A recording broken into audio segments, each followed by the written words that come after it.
Students, I am Kiran Gupta from MB international school नया गांव कोटा। आज हम हिंदी 1 में पाठ 11 का अध्ययन करेंगे।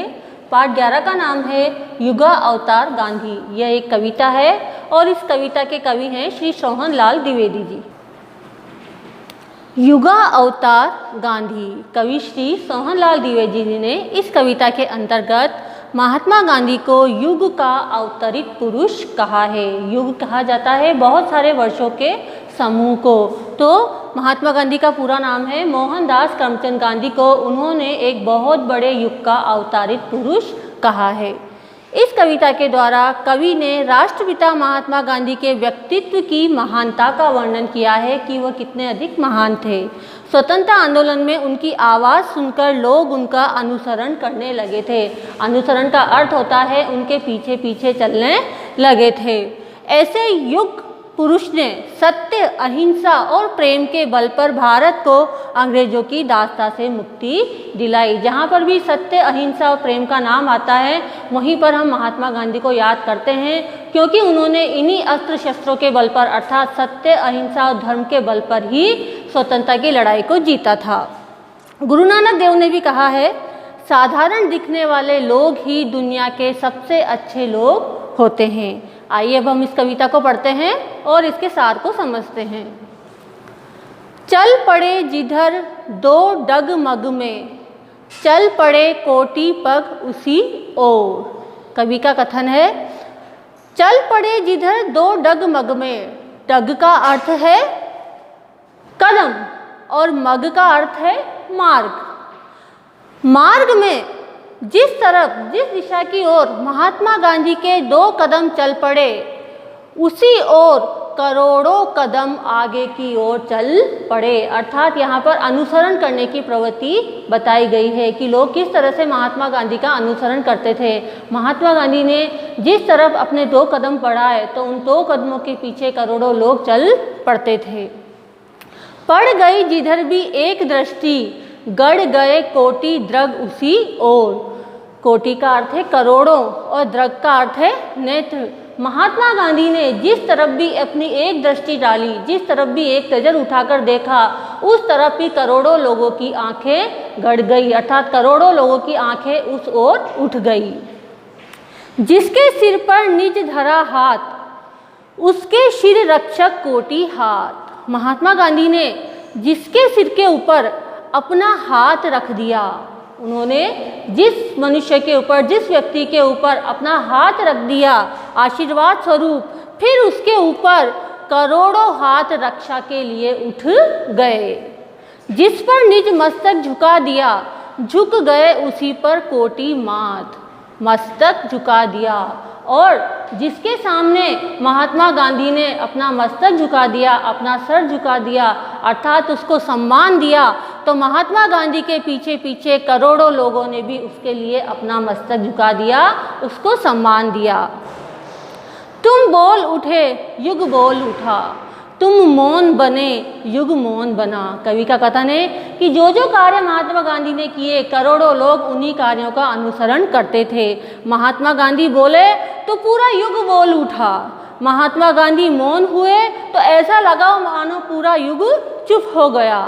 कुछ कर्म तुम्हारे संचित कर, युग कर्म जगा, युग धर्म तना। कवि का कथन है कि हे दिव्य पुरुष, हे राष्ट्रपिता गांधी, तुम्हारे कुछ पुण्य कर्मों को एकत्रित करके ही इस युग का कर्म जगा। अर्थात इस युग के जितने भी पुरुष थे उन्होंने अपने कर्तव्य कर्म को जाना। तुम्हारे कर्मों को देखकर ही, एकत्रित करके ही उन्होंने अपने कर्तव्य को समझा और युग धर्म तना और मानवता रूपी युग के धर्म को उन्होंने आगे बढ़ाया। युग परिवर्तक, युग संस्थापक, युग संचालक, हे युगाधार। युग परिवर्तक, कवि ने यहाँ स्पष्ट किया है कि महात्मा गांधी युग को परिवर्तित करने वाले थे। युग संस्थापक, वे एक नए युग की स्थापना करने वाले थे। युग संचालक, वह उस युग का संचालन अर्थात उसको चलाने वाले थे। हे युगाधार, हे दिव्य पुरुष, हे राष्ट्रपिता, तुम उस युग के आधार हो। युग निर्माता, तुम ही उस युग का निर्माण करने वाले हो। युग मूर्ति तुम्हें युग युग तक युग का नमस्कार। हे उस युग की मूर्ति स्वरूप, तुम एक दिव्य मूर्ति स्वरूप हो, तुम्हें युग युग तक इस युग के लोग नमस्कार करते हैं। धर्म आडंबर के खंडहर पर कर पद प्रहार कर धरा ध्वस। कवि ने यहाँ स्पष्ट किया है कि धर्म के नाम पर लोग जो दिखावा करते थे उसके खंडहर पर अर्थात टूटी फूटी इमारत पर महात्मा गांधी ने पद प्रहार किया, अर्थात उस पर प्रहार किया, उसको समाप्त किया, कर धरा ध्वस्त, और उसे इस भूमि से, इस धरा से समाप्त कर दिया। मानवता का पावन मंदिर निर्माण कर रहे सृजन व्यस्त। सृजन का अर्थ है निर्माण करना। महात्मा गांधी ने मानवता के पवित्र मंदिर की स्थापना की। उन्होंने जो लोग धर्म के नाम पर झूठा दिखावा कर रहे थे उसको समाप्त कर दिया और मानवता के पवित्र मंदिर की स्थापना की। निर्माण कर रहे सृजन व्यस्त, और यह सभी लोग मानवता की स्थापना का एक नया निर्माण करने में व्यस्त हो रहे थे। बढ़ते ही जाते दिग्विजय, गढ़ते तुम अपना राम राज। यहाँ पर महात्मा गांधी के लिए कहा गया है कि वह दिग्विजयी पुरुष थे। दिग्विजय कहा जाता है जिसने चारों दिशाओं को जीत लिया हो। तो महात्मा गांधी ने चारों दिशाओं को जीत लिया था। वे ऐसे दिग्विजयी पुरुष थे और आगे की ओर बढ़ते ही जा रहे थे। गढ़ते तुम अपना राम राज, वह एक राम राज्य की स्थापना करना चाहते थे। वे राजतंत्र के स्थान पर राम राज्य की स्थापना करना चाहते थे। राम राज्य का अर्थ होता है जहाँ सभी लोगों में एकता, समानता और भाईचारे की भावना हो, जहाँ पर किसी प्रकार का कोई भेदभाव न हो। आत्मा आहुति के मणिमाणिक से मढ़ते जननी का स्वर्ण ताज। यहाँ पर कवि ने स्पष्ट किया है कि आत्म बलिदान रूपी मणिमाणिक से, आत्म बलिदान रूपी मणिमाणिक से महात्मा गांधी ने इस पवित्र मातृभूमि के ताज को गढ़ा है, अर्थात उन्होंने ताज को बनाया है। पिसती कहराती जगती के प्राणों में भरते अभयदान। इस संसार में जो लोग शोषण में पिस रहे थे, दर्द से कहरा रहे थे, दुख में डूबे हुए थे, ऐसे लोगों को महात्मा गांधी ने अभय दान दिया, अर्थात उन्हें भय रहित किया, उन्हें भय से मुक्त किया।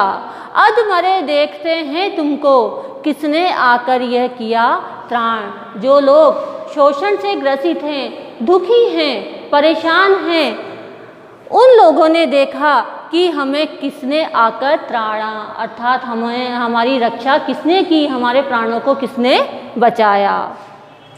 है अस्त्र शस्त्र कुंठित लुंठित, सेनाएं करती गृह प्रयाण। कवि ने स्पष्ट किया है कि अस्त्र और शस्त्र भी अब कुंठित हो गए हैं और लुंठित हो गए हैं, अर्थात उनमें अब धार नहीं रही है, वह इधर उधर बिखरे हुए हैं। और गृह प्रयाण, प्रयाण यानी जा रही हैं, सेनाएं भी अब घर को छोड़कर जा रही हैं। रणभेरी तेरी बजती है, उड़ता है तेरा ध्वज निशान। अब तो इस युग में केवल महात्मा गांधी के राम राज्य की और मानवता के स्थापना की रणभेरी बजती है, अर्थात युद्ध में विजय के पश्चात जो नगाड़ा बजाया जाता है उसे रणभेरी कहा जाता है। तो यहाँ पर भी अब महात्मा गांधी का वही राम राज्य की स्थापना करने का, मानवता की स्थापना करने की रणभेरी बज रही है और उड़ता है तेरा ध्वज निशान। अब महात्मा गांधी के विचारों का तिरंगा ध्वज लहरा रहा है। हे युग दृष्टा, हे युग सृष्टा, पढ़ते कैसा यह मोक्ष मंत्र, इस राजतंत्र के खंडर में उगता अभिनव भारत स्वतंत्र। कवि ने यहाँ पर महात्मा गांधी को युग दृष्टा कहा है, अर्थात युग को देखने वाला दृष्टा कौन है? महात्मा गांधी। हे युग सृष्टा, तुम ही युग की रचना करने वाले हो। पढ़ते कैसा यह मोक्ष तंत्र, तुमने ये कैसा स्वतंत्रता रूपी मोक्ष तंत्र पढ़ा है, अर्थात तुमने इतने जन आंदोलन किए और उसके परिणाम स्वरूप भारत माता को स्वतंत्रता रूपी मोक्ष की प्राप्ति हुई। इस राजतंत्र के खंडर में, राजतंत्र यहाँ पर कहा गया है अंग्रेजों के शासन को, उस अंग्रेजों के राजतंत्र को महात्मा गांधी ने समाप्त किया, उसको खंडर में बदल दिया और उगता अभिनव भारत स्वतंत्र, उन्होंने एक अभिनव, एक नए स्वतंत्र भारत की स्थापना की। Thank you.